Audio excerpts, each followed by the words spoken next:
Y estamos aquí en los estudios de RPP con Ricardo Valdés, ex viceministro del Interior. Hay varios temas de los que hablar, incluyendo la inseguridad ciudadana también. Bienvenido, señor Valdés. Gracias, un gusto. Arranquemos con la situación de Fray Vázquez Castillo. Se ha confirmado que hay una alerta internacional para su captura. Fray Vázquez está prófugo de la justicia desde hace ya 1 año, 5 meses. ¿Qué podemos comentar de esta situación? Y no nos olvidemos de Juan Silva, 1 año, 3 meses también lejos de la justicia peruana. Sí, es un poco traer a la memoria hechos que realmente nos llamaron tanto la atención, ¿no? Recuerdo todavía la presencia de esa época del ministro Senmanche, ¿no? Que decía que estaban persiguiéndolo y en realidad aparentemente parece que estaba también un tanto involucrado en esta situación de búsqueda.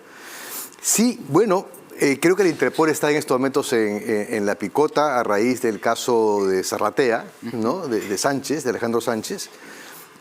Personalmente yo he estado buscando en las alertas rojas a ver si encontraba a Juan Silva y a Fray Vázquez. Debo haber buscado mal, encontré 33 peruanos, pero no encontré ni a Silva ni a Fray Vázquez. Entonces entiendo que debe haber una lista paralela que debe estar de conocimiento de la Oficina Central Nacional, pero que no es pública. En todo caso, en las búsquedas públicas, repito, hay 33 y ninguno de ellos se encuentra.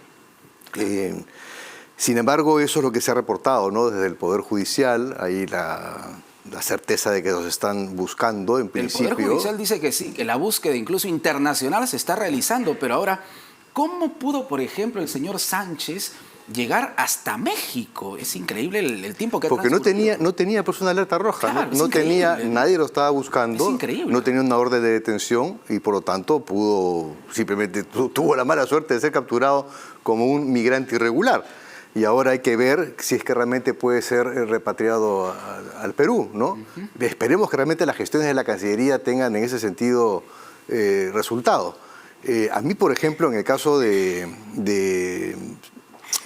señor Salazar,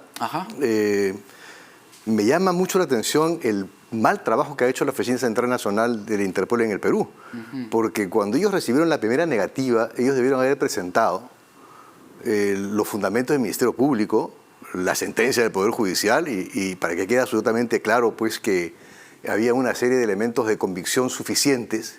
Claro. Que indicaban que este señor estaba comprometido con temas de corrupción, que son uno de los principales casos que la Interpol persigue.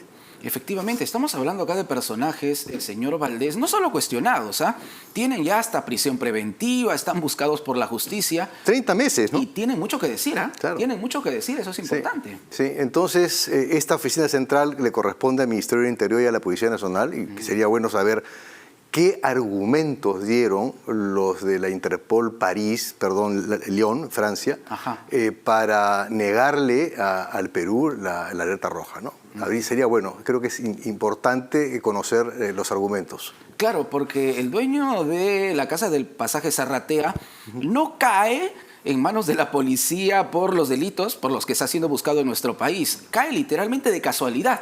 Por migración irregular. Hemos sido lecheros como país. Claro, hemos sido lecheros. Porque si no, ahí se perdía, ¿no? Exacto. Ahora, te corremos el riesgo de que lo regresen a México, que suele ser una práctica. O sea, te devuelven al punto por donde ingresaste. Y si lo regresan a México, ahí tampoco tiene orden de captura. Por lo tanto, no tiene orden de captura, va a poder circular libremente por la ciudad. Y además recordemos que AMLO, el presidente mexicano, es muy cercano al expresidente Pedro Castillo. No sería raro que termine protegiéndolo. Esperemos que no lleguemos a ese extremo. Claro, está la esposa del expresidente Castillo en México. Yo calculo, supongo, que debe tener un contacto también con el señor Sánchez, tanto que hay este nivel de amistad, chotanos todos ellos, ¿no? Claro. ¿Cómo se realiza una investigación policial cuando se trata de estos casos tan complejos? ¿Y por qué puede demorar tanto la captura de un personaje que es públicamente conocido y uno se explica cómo lograron escaparse tan fácil? Bueno, esto hay que hacer un poquito de historia. Creo que hay información que maneja la policía que yo entiendo que no se haga pública, porque me imagino que ya a su vez la Fiscalía debe estar también viendo de encontrar responsables en el proceso de fuga de Fray Vázquez y de Juan Silva, ¿no? Porque yo creo que los hay. Definitivamente los hay. No se fueron así simplemente por sus propios medios. Ellos han contado con la colaboración de personajes en ese momento ligados al gobierno. ¿Algún ministro del Interior podría ser, por ejemplo? Podría ser. ¿no? Podría ser. Hay que dejarlo en condicional, no podemos afirmarlo. Eso tendrá que definirlo el Ministerio Público en su momento y junto con la policía. Tengo entendido que había un grupo de la DIVIAC, pero tengo la impresión que han bajado un poco la guardia en la búsqueda de estos dos personajes. Me da esa impresión. Así como también me ha generado mucha curiosidad el hecho de que enterarnos todos que el señor de Zarratea, para ponerlo de una forma que todo el mundo lo conoce, no contase con alerta roja, pese a haber sido presentado hasta en 2 oportunidades. Y eso significa que la narrativa del perseguido político ha sido escuchada a nivel de la Policía Internacional. Son pocos los casos, solamente cuando hay aspectos políticos, raciales, militares, es que Interpol se niega a dar la alerta roja. Entonces, ¿quién hizo el trabajo de embajador, digamos, ¿no? de este señor dentro de la Señor Valdés, por favor, usted sabe que en RPP la información del interior. Y a propósito de este tema, señor Valdés, ¿debe renunciar Jorge Chávez o no? A ver, aquí siempre me molesta un poco la rotación de ministros, pero tampoco podemos negar que el crecimiento de la inseguridad, por un lado, y por otra parte, de la criminalidad organizada y sobre todo del narcotráfico y el mantenimiento del terrorismo en la zona de emergencia en el Ebrahim, donde se produce la mayor cantidad de cocaína, es una zona absolutamente de responsabilidad de las Fuerzas Armadas. Ahí el rol de la policía es totalmente secundario. Claro. Y al ser responsabilidad de las Fuerzas Armadas, el responsable político es obviamente el ministro de Defensa. El otro elemento es que no está para nada claro qué fue lo que ocurrió exactamente ahí. Es decir, aparentemente se habla de un enfrentamiento, pero también hay información de que se han movilizado cuerpos, de que se ha modificado la zona del enfrentamiento, de que se han alejado las camionetas donde estaban en principio parte del personal, que apareció quemada 2 kilómetros más adelante. Hay una serie de preguntas que están sin responderse y que obviamente da que pensar, ¿no? Sea como fuere, si el ministro de Defensa debe renunciar o no, creo que es algo que tendrá que evaluar directamente, pero si lo evaluamos nosotros como ciudadanía en términos de los resultados de lo que está pasando en el Ebrahim, yo diría que su nota es desaprobatoria, ¿no? Lo mismo que lo que estamos viendo en inseguridad, en la inseguridad ciudadana. O sea, las notas antes de que yo ingresara acá estaba justamente viendo lo que pasa en San Juan del Lurigancho. Exacto, sí.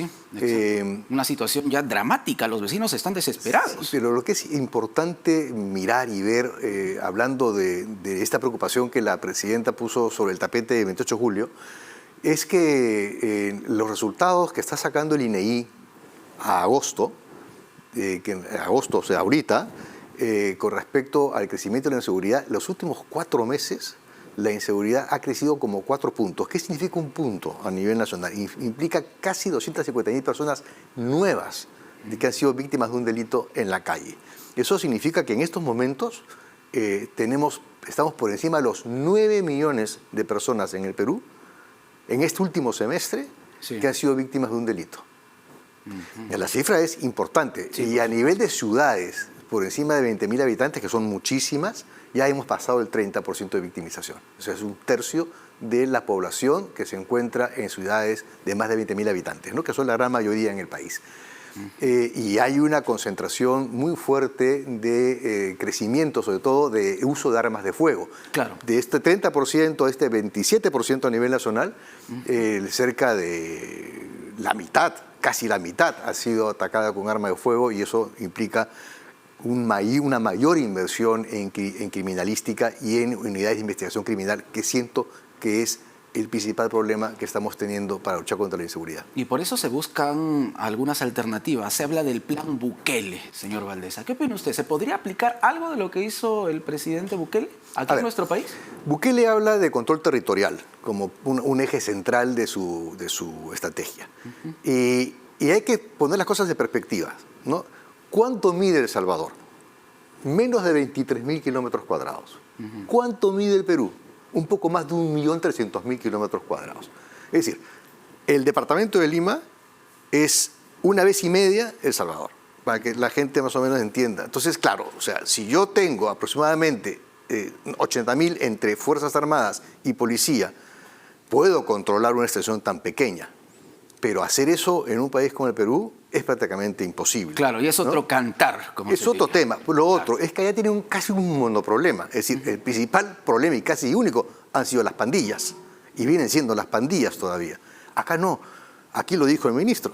Tenemos narcotráfico, tenemos terrorismo, tenemos trata de personas, tenemos tal ilegal, tenemos minería ilegal, tenemos contrabando, tenemos tráfico de terrenos, tenemos extorsión. Explosivo de inseguridad. Y tenemos a su vez una internacionalización del crimen. Tenemos Tren de Aragua, tenemos Comando Gremelo, tenemos tiguerones por parte de Ecuador. Por señalar, simplemente tenemos remanentes de FARC en el Putumayo.